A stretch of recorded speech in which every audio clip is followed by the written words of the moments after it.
Lawrence Bishnoi. ये नाम सुनते ही बहुत लोगों की रूह कांप जाती है। पंजाब में जन्मे बिश्नोई का सफर अपराध की दुनिया में शुरू हुआ चंडीगढ़ यूनिवर्सिटी से। जो छोटे मोटे अपराधों से शुरू हुआ, वो जल्द ही आतंक के राज में बदल गया। जबरन वसूली, जमीन हड़पना, यहां तक कि हत्या भी उनके धंधे का हिस्सा बन गए। हर गुजरते अपराध के साथ बिश्नोई का आतंक बढ़ता गया। वो बहुत जल्दी अपराध की दुनिया में बड़ा नाम बन गया। उसका नाम डर और पावर का दूसरा नाम बन गया। उसका गैंग, जो उसके वफादार लोगों का एक ग्रुप था, उसने कई राज्यों में अपना प्रभाव फैलाया। कई गिरफ्तारियों और जेल जाने के बावजूद बिश्नोई का अपने साम्राज्य पर कब्जा बरकरार रहा। जेल के पीछे से भी उसने बड़ी ही चालाकी से अपराधों को अंजाम दिया।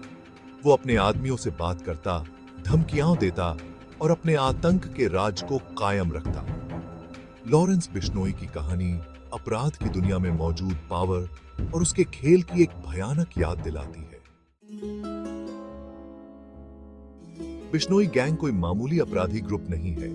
यह वफादारी, डर और पावर के लिए एक क्रूर महत्वाकांक्षा से बंधा एक जटिल नेटवर्क है। गैंग के पैर बहुत दूर तक फैले हुए हैं, समाज के अलग अलग हिस्सों में घुसे हुए हैं। मुख्य रूप से भारत के उत्तरी राज्यों में काम करते हुए गैंग ने पंजाब, हरियाणा, राजस्थान और दिल्ली में अपनी मजबूत पकड़ बना ली है। उनकी आपराधिक गतिविधियां विविध और व्यापक हैं। जबरन वसूली उनकी आय का मुख्य स्रोत है, जिसमें बिजनेसमैन, राजनेता और यहां तक कि सेलिब्रिटीज को भी निशाना बनाया जाता है। जमीन हड़पने में उनकी संलिप्तता भी उतनी ही कुख्यात है। कानूनी कमजोरियों का फायदा उठाकर और डराने धमकाने का सहारा लेकर वे संपत्तियों पर कब्जा कर लेते हैं, जिससे पीड़ित इतने डर जाते हैं कि वे बोलने से भी कतराते हैं। बिश्नोई गैंग का प्रभाव छात्र राजनीति के क्षेत्र में भी फैला हुआ है, जहां वे अपने आपराधिक मंसूबों को आगे बढ़ाने के लिए युवाओं के दिमाग को अपने कब्जे में कर लेते हैं। इस गैंग की हिम्मत की कोई सीमा नहीं है।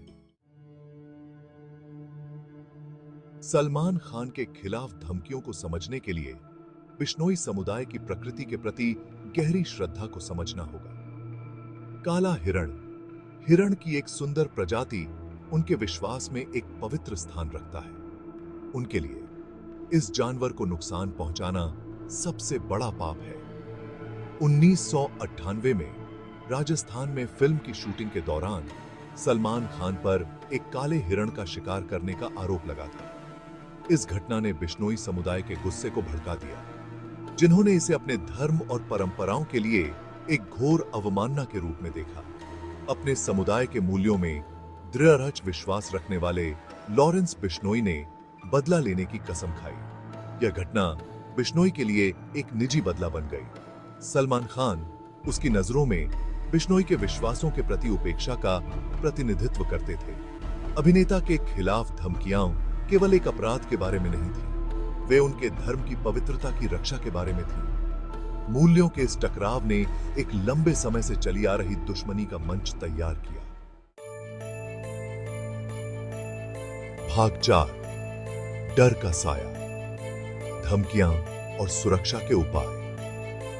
हाल के वर्षों में सलमान खान के खिलाफ धमकियां बढ़ गई हैं। अक्सर बिचौलियों के माध्यम से दी जाने वाली अशुभ चेतावनियों ने अभिनेता की पीठ पर निशाना साध रखा था। डर साफ दिख रहा था, जिसके कारण अधिकारियों और खुद खान ने तुरंत कार्रवाई की। अभिनेता के आसपास सुरक्षा काफी बढ़ा दी गई थी। सशस्त्र गार्ड एक निरंतर उपस्थिति बन गए, जो सेट पर, सार्वजनिक कार्यक्रमों में और यहां तक कि उनके दैनिक आवागमन में भी उनके साथ जाते थे।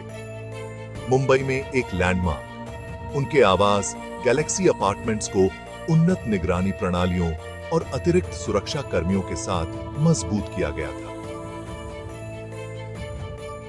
मुंबई पुलिस ने धमकियों को गंभीरता से लेते हुए खान को 24 घंटे सुरक्षा प्रदान की। धमकियों की जांच करने और जिम्मेदार लोगों का पता लगाने के लिए एक विशेष टीम को नियुक्त किया गया था। लगातार खतरे में जीना अब सलमान खान के लिए नई नॉर्मल जिंदगी बन गई है।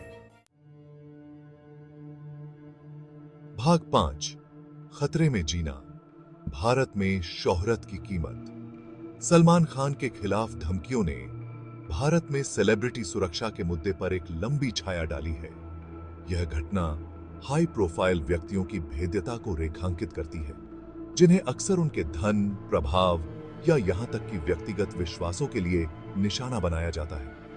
यह सवाल पूछता है, कानून और व्यवस्था की चुनौतियों से जूझ रहे देश में शोहरत की क्या कीमत चुकानी पड़ती है? इस घटना ने हस्तियों के लिए सुरक्षा उपायों की प्रभावशीलता के बारे में बहस छेड़ दी है।